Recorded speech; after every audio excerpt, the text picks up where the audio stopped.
Proposition de loi portant ordre des psychologues cliniciens en République démocratique du Congo.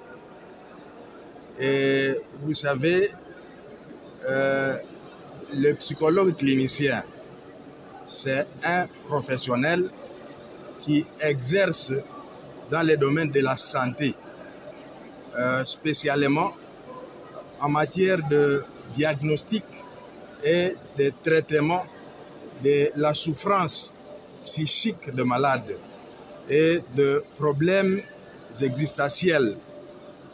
Et vous savez, la République démocratique du Congo, depuis un certain temps, traverse des situations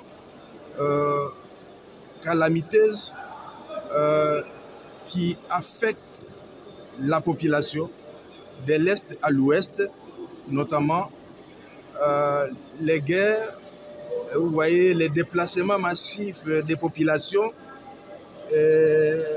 les massacres un peu partout, en Béni, en Ituri, et même ici à l'Ouest, il y a des massacres. Et tous ces événements-là traumatisent la population et il y a des séquelles. Même, je peux dire que ces problèmes même s'étendent même dans des situations de pauvreté, même dans des situations de troubles de ménage, dans des situations de troubles de famille.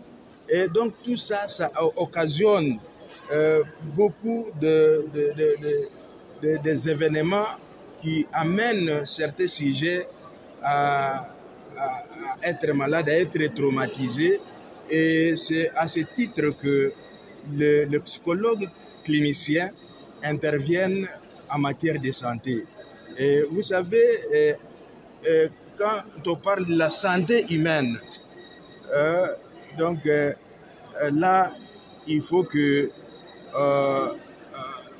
qu'il y ait un regard vraiment et que la pratique de la profession qui s'y rapporte puisse respecter certaines normes. C'est pour cette raison que dans le but d'encadrer la profession, il a fallu que l'Union nationale des psychologues cliniciens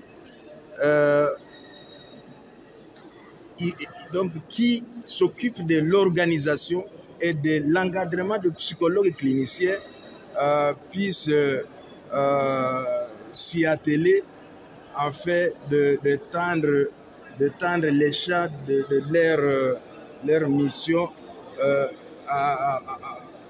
en matière d'organisation efficace, de protection.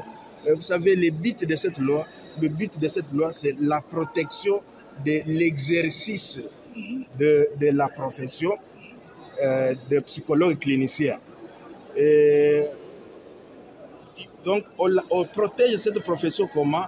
C'est contre toutes les personnes qui ne peuvent pas revêtir cette qualité, qui n'ont pas étudié, qui n'ont pas une formation en matière de psychologie clinique. Donc, toutes ces personnes doivent être écartées de cette profession pour que réellement cette profession puisse travailler dans l'intérêt des patients, comme ce sont des psychologues qui travaillent, qui exercent en matière sanitaire. Donc, que cette profession soit exercée dans l'intérêt du patient et de la famille et du patient et même de la société tout entière. Donc ça, c'est le premier but qui a été à la base de l'élaboration de l'initiative de cette proposition de loi portant ordre des psychologues cliniciens. Le second but, c'est de veiller au respect des normes. Vous savez, chaque profession a des normes qu'elle doit respecter. Et toutes les personnes qui ne respectent pas les normes édictées par les lois donc, doivent être écartées de la profession. Donc c'est ça l'idéal de ma proposition. Donc, cette loi vise à protéger la profession et vise également à permettre à ce que les gens qui vont toucher, qui vont manipuler, qui vont pratiquer, qui vont exercer sur la personne humaine puissent avoir une certaine formation. Ah, donc c'est ça. Alors, nous sommes ici avec l'Union nationale des psychologues cliniciens qui m'a accompagné pour venir déposer la loi et en faire témoignage. Et donc, vous savez, cette union encadre plusieurs psychologues. Il y a des psychologues neuropsychologues, il y a des psychologues gérontopsychologues, il y a des psychologues de la santé, il y a des psychologues légaux, il y a des psychologues, des psychocriminologues, tout ça, ils sont encadrés dans cette union afin que la carrière soit vraiment respectée par tout le monde. Alors il faudra que, à part leur encadrement qu'ils opèrent, leur encadrement et leur organisation, qu'il y ait une loi maintenant qui va protéger la profession. Et c'est cette loi que nous sommes venus déposer ici.